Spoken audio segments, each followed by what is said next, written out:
وعلى آل سيدنا আমার মুসল্লিয়ানে কেরাম, এই যে রজবের মাস, এই রজবের মাসে আমার আল্লাহ আমার নবীকে দুইটা উপাধি দিয়েছেন। জুড়ে বলি সুবহানাল্লাহ, আরে জুড়ে বলি আলহামদুলিল্লাহ। নবীকে আল্লাহ দুইটা উপাধি দিয়েছে, এর জন্য আমরা খুশি না বেজার? জুড়ে বলেন খুশি না বেজার? বাইরে আমরা বলি না সাইয়্যিদুল মুরসালিন, কই না সাইয়্যিদুল মুরসালিন। এই রজবের মাসে আমার আল্লাহ আমার নবীকে সাইয়্যিদুল মুরসালিন উপাধি দিয়েছে। জুড়ে বলি সুবহানাল্লাহ। আর 2 নম্বর, এই রজবের চাঁদে আমার নবীকে আল্লাহ উপাধি দিয়েছে সাইয়্যিদুল আম্বিয়া। একটু জুড়ে বলি সুবহানাল্লাহ। ওইলে ভাই, এই রজবের চাঁদ হচ্ছে গিয়া একটা সম্মানিত মাস আল্লাহর জন্য। আল্লাহ নবী বলেছেন তোমরা বেশি করে কি করাও, এই রজবের চাঁদের মধ্যে তোমরা দোয়া পাঠ করাও, আল্লাহুম্মা বারিক লানা। জুড়ে বলেন আল্লাহুম্মা বারিক লানা ফি রজব ওয়া শাবান ওয়া বাল্লিগনা রমাদান। জুড়ে বলি সুবহানাল্লাহ। এই দোয়া বেশি করে পাঠ করবেন। এরপর হচ্ছে গিয়ে এই রজবের চাঁদের করণীয়। আমাদের আজকে আলোচনার বিষয় হচ্ছে রজব মাসের প্রাপ্তি ও শিক্ষা। রজব মাসের, এদিকে খেয়াল করেন, রজব মাসের প্রাপ্তি ও শিক্ষা এবং রজব মাসের করণীয়। রসুল বলছেন রজবের চাঁদের 1 নম্বর করণীয় হচ্ছে তোমরা ঝগড়া ফিতনা ফাসাদ থেকে বিরত থাকবা। জিরে বলি আলহামদুলিল্লাহ। আরে জিরে বলি আলহামদুলিল্লাহ। আমাদের তো এমন হয়ে যায় সামান্য কিছু বিষয় নিয়ে ঝগড়া নিয়ে 1 মাস 2 মাস বছর পর্যন্ত চলে যায়, আমরা কেউ কারোর সাথে কথা বলি, জিরে বলেন কথা বলি না। রসুল বলছেন আপনার যদি মামলা থাকে, আপনার যদি ঝগড়া থাকে, মনের মধ্যে কোনো ক্রোধ হিংসা থাকে, রজবের চাঁদ হওয়ার পরে আপনি এটা দূরীভূত করে ফেলবেন, মনটারে ফ্রেশ করে ফেলবেন। তাহলে কি রজব মাস যাওয়ার পরে আর শাবান যাওয়ার পরে আর রমজান যাওয়ার পরে আমরা কি শাওয়ালের চাঁদের মধ্যে আবার কি ঝগড়া শুরু করে দিব? জুড়ে বলেন শুরু করে দিব। রসুল বলছেন তোমরা রজবের চাঁদ আসার পরে তোমার ভাইয়ের সাথে যদি কোনো ঝগড়া থাকে, তোমাদের কোনো মামলা মোকদ্দমা থাকে, তোমাদের মধ্যে যদি কোনো বিচার থাকে, আমাদের কেমন হচ্ছে কি বিচার যদি থাকে, রজব যাক রমজান যাক, এমনকি ঈদের বোনাস পাওয়ার জন্য বিচারটার তারিখ লম্বা হতে থাকে। কথাটা ঠিক না বেঠিক ভাই? কথাটা ঠিক না বেঠিক? এর জন্য আপনার রজবের মাস আসার পরে সমস্ত ঝগড়া, মনের মধ্যে হিংসা আপনি দূরীভূত করে ফেলবেন। 2 নম্বর, রজব মাসের করণীয় হচ্ছে গিয়া আপনি বেশি বেশি দোয়া করবেন। কি করবেন? জুড়ে বলেন কি করবেন? বেশি বেশি দোয়া করবেন, আল্লাহর কাছে চাইবেন হায়াতান তাইয়্যিবা, আপনার নেক হায়াত চাইবেন। বলে আল্লাহ রজবের চাঁদের ফয়েজ বরকত, শাবানের চাঁদের নিয়ামত, এরপরে রজব শাবান রমজান অতিক্রম করে আমাদেরকে রমজান পর্যন্ত পৌঁছে দেন। যেটা বলি সুবহানাল্লাহ। এরপরে আল্লাহ রসুল বলছেন এই রজবের চাঁদের মধ্যে আপনি ইবাদতের প্রস্তুতি গ্রহণ করবেন। যেটা বলি সুবহানাল্লাহ।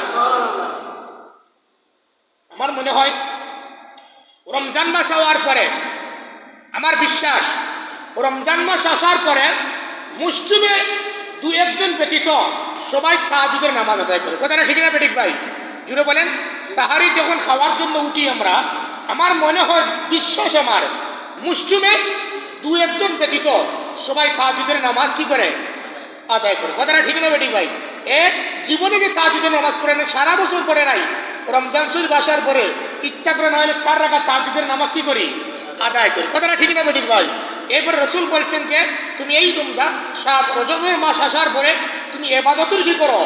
প্রস্তুতি গ্রহণ করে। যেহেতু এখন যদি তুমি তাহাজ্জুদের নামাজের অভ্যাস করো, তুমি নফল রোজার অভ্যাস করো, নফল তেলাওয়াতের অভ্যাস করো, তাহলে রমজান মাসে তোমার ইবাদত করতে আর কষ্ট হবে? যিনি বলেন কষ্ট হবে না। এরপরে 4 নম্বর রসুল বলছেন তোমরা নফল রোজা রাখার অভ্যাস করো। কি করো? এই রজবের চাঁদ আসছে, আমরা মাঝে মাঝে যাতে নফল রোজা রাখার অভ্যাস করি। এরপরে 6 নম্বরে আল্লাহ রসুল বলছেন রজবের মাস আসার পরে তোমরা কোনো ইহুদিকে তোমাদের বন্ধু হিসাবে রাখিও না। কাকে রাখিও না? যিনি বলেন কোন ইহুদিকে তোমাদের বন্ধু হিসাবে গ্রহণ করে রাখিও না। এরপরে 7 নম্বর হচ্ছে আল্লাহ রসুল বলছেন যে তোমরা রজবের মাস আসার পরে তোমরা কিয়ামুল লাইল তাহাজ্জুদের নামাজের অভ্যাস করো। কিসের নামাজ? তাহাজ্জুদের নামাজ অভ্যাস করো। এরপরে 8 নম্বর আল্লাহ রসুল বলছেন যে এই রজবের মাস আসার একটা জিনিস বুঝবেন আপনারা, ইসলাম পৃথিবীর একমাত্র জীবন ব্যবস্থা না শ্রেষ্ঠ ধর্ম। কথাটা বুঝছেন আপনারা? ইসলাম পৃথিবীর একমাত্র ধর্ম, জীবন ব্যবস্থা না পৃথিবীর শ্রেষ্ঠ ধর্ম? জিরো বলেন। একটা কথা খেয়াল রাখবেন, যদি প্রধানমন্ত্রী থাকে, প্রধানমন্ত্রী উপপ্রধানমন্ত্রী আরেকজন থাকে না, চেয়ারম্যান থাকলে ভাইস চেয়ারম্যান আরেকজন থাকে না, সভাপতি থাকলে সহসভাপতি আরেকজন থাকে না। আপনি ইসলামকে ইন্না দীনা ইনদাল্লাহিল ইসলাম, ইসলামকে আপনি পৃথিবীর একমাত্র জীবন ব্যবস্থা হিসেবে গ্রহণ করতে হবে। যেটা বলি আলহামদুলিল্লাহ। আপনি যদি এখন ইসলামকে বলেন শ্রেষ্ঠ ধর্ম, তো বোঝা গেলে শ্রেষ্ঠ যদি ইসলাম ধর্ম হয়, তো অ্যাসিস্ট্যান্ট ধর্ম আরেকটা আছে। কথাটা ঠিক না বেটি ভাই? কথা বুঝতে পারছেন? ইসলাম যদি শ্রেষ্ঠ ধর্ম হয়, তাহলে অ্যাসিস্ট্যান্ট ধর্ম তো আরেকটা আছে। তো বোঝা গেলে অ্যাসিস্ট্যান্ট ধর্মটাও আল্লাহর কাছে গ্রহণযোগ্য না। সঠিক কথা হচ্ছে ইসলাম পৃথিবীর একমাত্র জীবন ব্যবস্থা। যেটা বলি সুবহানাল্লাহ। আল্লাহর কাছে ইসলাম ব্যতীত আর কোন ধর্ম কি মনোনীত? জোরে বলেন, আর কোন ধর্ম কি মনোনীত? রজবর মাস আসছে, আপনি এই কথা মনে করবেন যে ইসলাম ধর্ম ছাড়া আর আল্লাহর কাছে মনোনীত কোনো ধর্ম নাই। এরপরে 9 নম্বর হচ্ছে আপনি সুখ ধরে রাখা যাবে না। কি সুখ ধরে রাখা যাবে না? ওই রজবের চাঁদে আল্লাহ রসুলের স্ত্রী আম্মাজান খাদিজাতুল কুবরা দুনিয়ার জমিন থেকে বিদায় নিছেন। এরপর রসুলের চাচা আবু তালেবের দুনিয়ার জমিন থেকে বিদায় নিছেন। আল্লাহ রসুল যখন হাতিমে কাবার মধ্যে যখন বারাকান্ত মন নিয়ে, তখন আল্লাহ বলছেন, রে বন্ধু, তোমাকে তো আমি সুখ করার জন্য, কাঁদার জন্য তো তোমাকে আমি পাঠাই নাই, তোমাকে আমি পাঠাইছি ইসলাম কায়েম করার জন্য। জুড়ে বলি সুবহানাল্লাহ। এরপরে 10 নম্বর হচ্ছে জুলুম করা যাবে না। কি বলেন? জুলুম করা যাবে না। জুলুম কাকে বলে? যেমন এই টুপি রাখার জায়গা কোথায়? জুড়ে বলেন মাথায়। এখন টুপি যদি মাথায় না রেখে আপনার পায়ের সামনে রাখেন, তা টুপির সাথে জুলুম কি জুলুম না? জুড়ে বলেন। জুলুম কাকে বলে? যে জিনিস যে জায়গার মধ্যে রাখার কথা, যে জিনিস যে জায়গার মধ্যে থাকার কথা, সেই জায়গায় তাকে না রেখে অন্য জায়গায় রাখাকে জুলুম বলে। বুঝতে পারছেন জুলুম কাকে বলে? টুপি কোথায় রাখার কথা? মাথায় রাখার কথা। পাগড়ি কোথায় রাখার কথা? মাথায় রাখার কথা। যে জিনিস যেথায় রাখার কথা সেটাই না রেখে অন্যথায় রাখাকে জুলুম বলে। তখন রসুল বলছেন, তোমরা কি করো? জুলুম করো না। কি করো না? জুলুম। এর জন্য আল্লাহ রসুলের দোয়া করতেন, রব্বানা, যেটা বলেন, রব্বানা যালামনা আনফুসানা ওয়া ইল্লাম তাগফির লানা ওয়া তারহামনা লানাকুনান্না মিনাল খাসিরিন। এর জন্য ভাই 3 ব্যক্তির দোয়া কবুল। কয় ব্যক্তির দোয়া কবুল? জোরে বলেন। 3 ব্যক্তির দোয়া আল্লাহর কাছে কবুল। এক হচ্ছে মা বাবা। এক হচ্ছে কি? মা বাবা। মা বাবার দোয়া কবুল। 2 হচ্ছে মাসলুম। জি কি? মাসলুমের দোয়া কবুল। আর 3 নম্বর হচ্ছে গিয়া মুসাফিরের দোয়া কবুল। আল্লাহ রাসূল বলছেন, ভাই ইত্তাকুজ যুলমাত ফাইন্নাজ যুলমাতুন ইয়াউমাল কিয়ামাহ। আল্লাহ রাসূল বলছেন, রে ভাই, যারা জুলুম করে, যারা অন্যায় করে, জুলুম মানে অন্ধকার। জুলুম মানে কি? অন্ধকার। আল্লাহ রাসূল বলছেন, যারা জুলুম করে, আল্লাহ রাব্বুল আলামিন এই সমস্ত জুলুমকারীকে অন্ধকার জাহান্নামের মধ্যে নিক্ষেপ করবেন। কিসের মধ্যে? অন্ধকার জাহান্নামের মধ্যে নিক্ষেপ করবেন। এই যে রজবের চাঁদ ভাই, এই যে রজবের চাঁদ, এই রজবের চাঁদের মধ্যে আমাদের উচিত হচ্ছে কি বেশি বেশি করে আল্লাহর কি করা? যিনি বলেন আল্লাহর জিকির করা। এই রজবের চাঁদের মধ্যে আমাদের উচিত হচ্ছে গিয়া নফল নামাজের বেশি অভ্যাস করা। এই রজবের চাঁদের মধ্যে আমাদের উচিত হচ্ছে গিয়া নফল সিয়ামের অভ্যাস করা।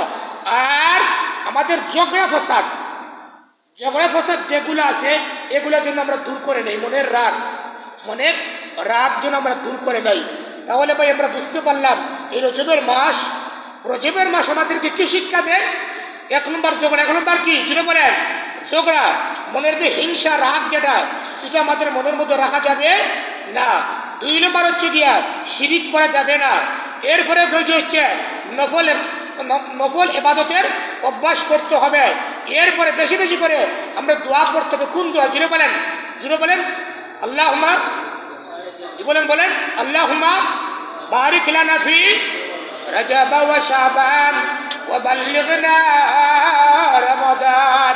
আর জুড়ে বলি আল্লাহুম্মা বারিক লানা ফি রজব ওয়া শাবান ওয়া বাল্লিগনা রমাদান।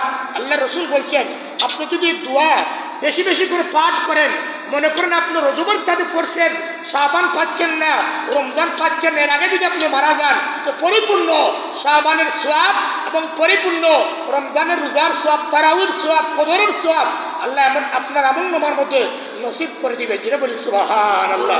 এই দোয়াটা বেশি করে পড়বেন। আর যদি পারেন না, কিছু মানুষ এসে আমাদের বৈঠকবান মুখস্থ নাও থাকতে পারে, এটাতে বলতে পারবেন আল্লাহ আমাকে এই রজবর চাঁদের নিয়ামত নসিব করে, শাবানের চাঁদের বরকত নসিব করে, রমজান পর্যন্ত আমার হায়াত খান্তর বাড়িয়ে দিও। বলতে পারবো তো ইনশাআল্লাহ। আর যারা আরবিতে পারি, আল্লাহুম্মা বারিক লানা ফি রজব ওয়া শাবান ওয়া বাল্লিগনা রমাদান, বেশি বেশি করে যেন আমরা পাঠ করি। আল্লাহুম্মা আমিন। রব্বানা যালামনা আনফুসানা وإن لم تغفر لنا وترحمنا لنكونن من الخاسرين اللهم بارك لنا في رجب وشعبان وبلغنا رمضان يا الله পরওয়ারদিগার আলম মওলা রজবর চাঁদ, ইয়া আল্লাহ বড় ফজিলতপূর্ণ মাস, ইয়া আল্লাহ আল্লাহ রজবর চাঁদের যত নিয়ামত আছে মওলা আমরা নসিব করে দিয়ে, শাবান পর্যন্ত আমরা হায়াত কান্ড বৃদ্ধি করে দিয়ে, আল্লাহ রমজান শরীফের সমস্ত সিয়ামগুলো আমরা নসিব করে দিও মওলা। আল্লাহ মেহেরবানি করে আমাদের পক্ষ থেকে অসংখ্য গণিত দুরূদ ও সালাম সোনার মদিনায় দয়াল নবীর খিদমত শরীফে পৌঁছাইয়া দাও। ইয়া আল্লাহ মেহেরবানি করে এই মসজিদ নির্মাণ করে, মসজিদে সাহায্য করে, ইয়া আল্লাহ নামাজ পড়ে পরিচালনা করে, মহব্বত করে, আল্লাহ তোমার যে সমস্ত গোলাম বান্দি কবর বাসিন্দা হয়ে গেছেন আল্লাহ তাদের কবরে আর সোনার মদিনায় তাল্লুক পয়দা করে দিও মওলা। ইয়া আল্লাহ, ইয়া আল্লাহ এই মসজিদ এখন পর্যন্ত যারা সাহায্য করতেছে আল্লাহ, যারা নামাজ পড়ে, যারা সহযোগিতা করেন, পরিচালনা করেন, মহব্বত করেন আল্লাহ, বিভিন্নভাবে সহযোগিতা করেন আল্লাহ, তোমার হাবিবের দিদার স্বপ্ন যুগে তাদেরকে নসিব করে দাও। আল্লাহুম্মা জিদনা ওয়ালা তানকুসনা আমিন বিরহমাতিকা ইয়া আরহামার রাহিমিন।